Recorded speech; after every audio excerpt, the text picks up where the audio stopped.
Welcome to the Eczema Warrior podcast. I'm your host, Julia Chen. I'm here to help you heal your eczema naturally so you can finally live your best damn life. Many years ago in my own eczema healing journey, I was stuck and confused on how to heal my skin. Fast forward to today, after many lessons learned and lots of trial and error, I am now living my best life and traveling the world with clearer skin. If you're an eczema or TSW warrior who desires a life of food freedom and is wanting to heal your skin without steroids while using mindset and manifestation as a tool, you're in the right place. Now let's get into it. Hi everyone, welcome back to the Eczema Warrior podcast. I am excited today because, as you can see, we are in another new environment, and this will be more of a stable environment, I would say, in the next few months. A little bit of my life update is that I recently just moved back to Canada. I don't exactly know how long I'm going to be here for, but definitely for the summertime, I'm going to be in this space. I'm very excited because I've missed this desk space so much. For those of you who may have been following me since 2020, I used to have my own cute little desk with my iMac, my salt lamp, and I always have a candle on my desk. That was the time when I first started my business, and it just feels very nostalgic, to be honest, to be back at my desk. The comfort of it, like the big screen on my iMac, like it really missed this. It sounds kind of silly, but I've always been used to working off my little computer, my MacBook Air, because I've been traveling the past few years, and now I'm back into this space, which I am really happy about. So that's a little bit about me, where I'm at right now. I'm back in Vancouver in my little office for now. So what else is going on in my world is I'm actually doing a lot of partnerships these days. So I have been doing podcast interviews as a guest speaker myself and other podcasts. I'm trying to get more speakers onto my podcast as well. A lot of partnerships and collaborations is currently happening in my world, which I'm actually super excited.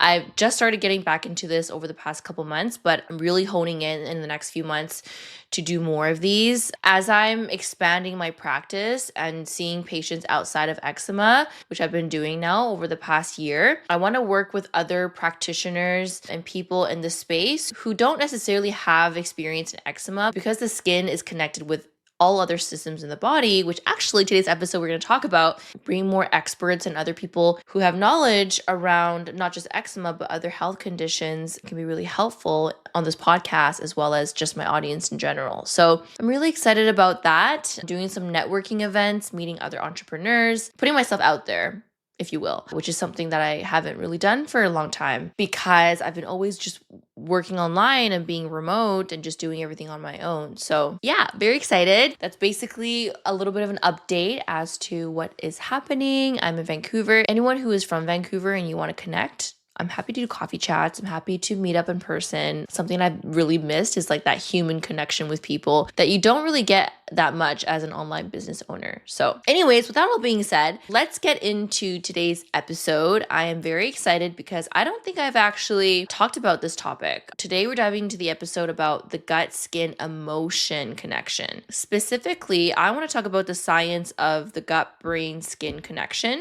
how your emotions and stress impact your gut and your skin, and what that can look like. I also want to dive deeper into the emotional triggers that you might not be aware of. They're kind of that hidden root causes that it's not often talked about that I would like to uncover in this episode. What is the gut-brain-skin axis? So the gut and brain are actually connected through a nerve called the vagus nerve. This nerve basically serves as a communication pathway between your gut and your mind. What that means is that if you have stress in the mind or you're emotionally overwhelmed, these signals are sent to the gut, which in turn can cause more inflammation and actually increase intestinal permeability. When you have a stressed mind, you'll also have a stressed gut. Imbalance in the mind can actually cause imbalance in the gut in terms of the gut microbiome and create something called dysbiosis, which is when you have more bad bacteria in the gut over the good. And then when you have dysbiosis in the gut caused by a stressed mind, then this is where It can lead to systemic inflammation, where you start to notice symptoms in other systems of the body. For example, your skin, eczema flares, in your hormones. You start to notice PMS. You start to notice neurological symptoms like depression, mental health issues, anxiety. Some people experience inflammation in the muscles and joints, so they might notice muscle and joint pain. Headaches, right? These are all examples of how your stressed mind can affect the gut, which in turn affects your other systems. The gut also produces different hormones. 90% of serotonin is produced in the gut, as well as other neurotransmitters like dopamine, which promotes a feeling of happiness and pleasure, is also produced in the gut. And all of these neurotransmitters can affect your mood, your anxiety, and stress levels. It's pretty obvious how important it is to nurture the gut-brain connection, because when your mind is nurtured through mindfulness practices, therapy, EFT tapping, meditation, whatever that works for you in terms of strengthening the mind, then when you do that, you're also strengthening the gut at the same time. So that's basically the gut-brain connection in a nutshell. Then, of course, there's the gut-skin connection, which is something I know a lot of you are really interested about. So just like your gut and your brain communicating, so does your gut and your skin. When the gut lining is compromised for whatever reason, whether it's stress, whether it's previous antibiotic use, your previous medical history, this is when you develop something called leaky gut, or in other words, intestinal permeability. When you have intestinal permeability, toxins and undigested food end up leaking into your bloodstream, which then causes inflammation. So when you have leaky gut and you have intestinal permeability, in addition to gut dysbiosis, whether it's candida, SIBO, or just an imbalance of bad bacteria, that can all manifest together as skin symptoms. Nutrient absorption is also really important here. When you have leaky gut and you have gut dysbiosis going on, you're going to have troubles with nutrient absorption. Vitamins and minerals are going to be hard for you to absorb. So when you're nutrient deficient, that is also going to cause skin issues like eczema. We see that very, very commonly in eczema patients being very nutrient deficient because they're not absorbing all the amazing foods that they're eating. You can kind of start piecing together now. The gut can impact the skin, the gut can also impact the brain, and the brain can also impact the skin, which is why a lot of you have a common root cause when it comes to your eczema is stress. Stress in the mind, stress physically, emotionally, mentally will show up as an eczema flare.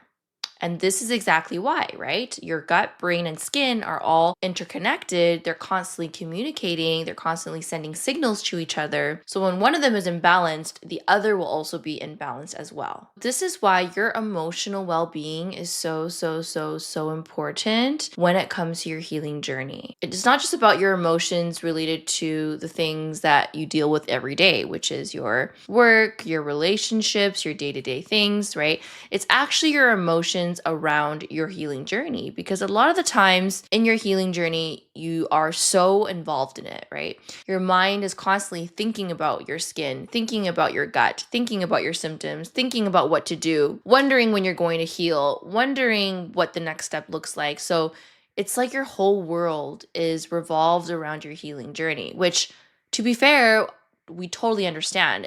You know, when you're going through a health journey and you're trying to heal yourself from chronic symptoms, it's going to be on your mind most of the time. But we really have to think about how much is your healing journey affecting your day-to-day every day. We have to start thinking about how often you are overthinking about your healing journey. Are you constantly researching? Are you constantly in the groups, Facebook groups, reading about what other people are doing when it comes to their healing? Are you just in this space a little bit too much? Because while this can be helpful for your journey and learning how to heal, sometimes it creates this stress response in our bodies that you might not even be aware of. Like maybe your body's just in constant fight or flight because you're just constantly thinking about your journey and thinking about your symptoms. Remember, stress doesn't just come from your day-to-day life as a mom, as a parent, as a friend, as a partner, right? We can't get rid of that stress because stress is never something that you can just get rid of, right? We have to know how to build our resilience to stress, and that's how you prevent burnout and flare-ups from happening. The other stress that's not often talked about is the stress in the mind. And this is where the hidden emotional trigger that I want to talk about, because it's often overlooked when it comes to how we perceive our healing journey can also be either a very stressful experience or a neutral experience. And what that means is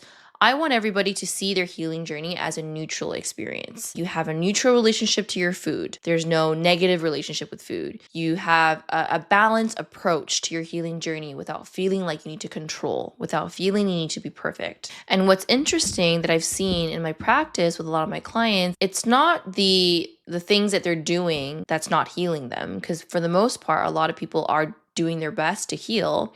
It's actually the perfectionism around their healing journey. It's the perfectionism around diet, around the obsession with healing, needing to know exactly how to heal, when to heal, and how it's going to happen. It's again that constant thinking and overwhelm about the healing journey that actually is the reason why people can't move forward. And also the reason why people start to flare. It's the gut-skin emotion connection, right? You are constantly overwhelmed about yourself and your journey and your symptoms. That is going to damage the gut because you're in communication, your mind and your gut. It's going to cause intestinal permeability. It's going to increase the chances of you developing gut infections. It reduces your immune system or weakens your immune system. And then it creates this inflammation on the skin or in other areas of your body. It ends up being this cycle, right? Because you're thinking about healing because you really want to heal and you want to do everything you can to heal it.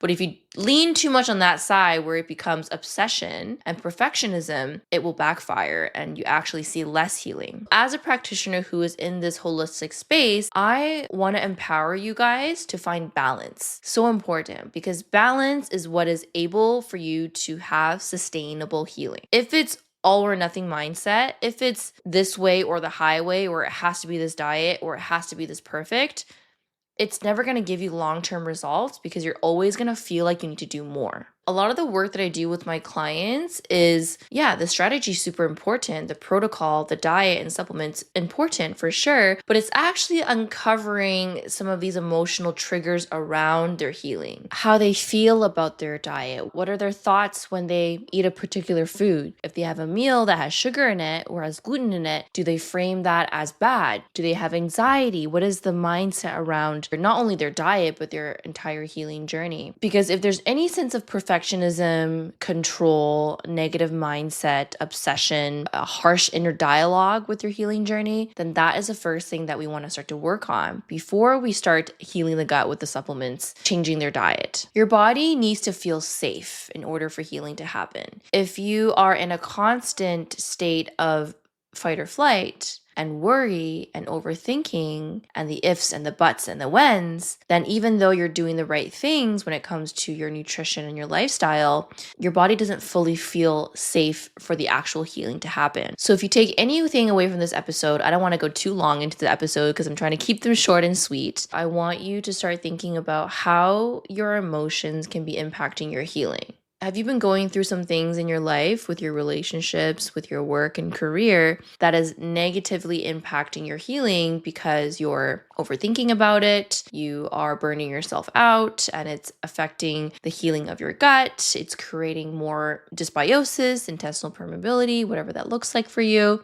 And then, of course, because the cycle is a loop, right? Your emotions and your stress affect your gut. Gut affects your skin, but then also vice versa. Your chronic symptoms can also create stress in the body, right? Because you're thinking about it all the time and you're worried. And when it creates more stress, then that is when it causes more gut issues, more systemic inflammation. It can be a very scary cycle because once you get into it and you don't know how to get yourself out, you're going to start spiraling, right? So it's important, obviously, to understand that there's a connection between your emotions, your skin, and your gut. What's more important is actually doing something about it. If you have emotional triggers right now, like I mentioned, perfectionism, control, negative mindset, then I want you to start thinking about how you can start regulating your emotions, healing those limiting beliefs that you may have, and seeing how that plays out.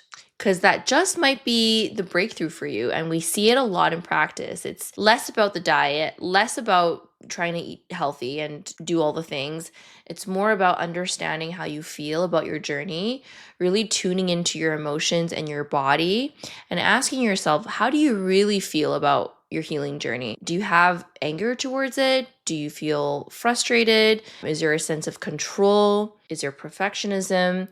And those are the things, the deeper emotional triggers that I want you to work on, because when you heal those triggers, you'll actually start seeing more healing in your skin. Very, very likely. All right. Hope you enjoyed this episode, and I hope that it gave you some insight as to some deeper things that you may want to consider looking at, especially if this is something that is completely new into your world, or you weren't aware that there's a connection between your emotions and your skin and your gut. Then I hope this opened your eyes into things that you may want to look deeper into. And if you love this episode and any of the other episodes, then be sure to hit subscribe to the channel, to the podcast, leave us a review. That would help us so much in growing the podcast itself. Enjoy the rest of your day, enjoy the rest of your night, and we will see you in the next one. Thanks for tuning in to today's episode. Now, before I let you go, I want to let you know I have this amazing eczema visualization. This visualization has helped me so much when it comes to manifesting eczema healing flares faster than I can ever imagine, reducing the itch, and just feeling great in my body. This is the exact same visualization I use for my own healing as well as my clients' healing as well. And if you want to receive this visualization, then all you have to do is leave us a review, tell us what you think about the podcast, screenshot it, send it to your email at hello@juliachen.ca, and you will receive the visualization to your inbox. I look forward to seeing your review, and we will see you in the next episode.